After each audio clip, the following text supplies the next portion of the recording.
احمد ربنا على النعمه اللي ربنا مديها لك. احمده على نعمه الصحه في وقت في ناس ربنا بيختبرهم في صحتهم.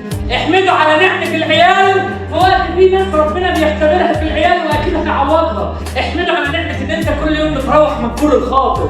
احمده على النعمه اللي كانت عندك والمشكله واللي الحمد لله اتغلبت عليها. احمده كل يوم وكل لحظه وكل ثانيه على كل يوم كانت الدنيا مقفله واتفتحت قدامك، على كل يوم كنت لوحدك وربنا بعت لك واحد يقف معاك، على كل يوم قادر انك تعبر وتتكلم، اليوم اللي انت مسؤول فيه في شغلك وفي بيتك، على كل غلطه عملتها وربنا ما فضحكش، وعلى كل مره غلطت في حاجه وربنا بعت لك نفس السبب. اتعلم يا ابني ان الحياه دي هي حياه بني ادم بيختارها، مش بيختارها بس للناس اللي حواليه، بيختارها بالشخصيات اللي في عقله، بيختارها بالحاجات اللي عايز يعيشها.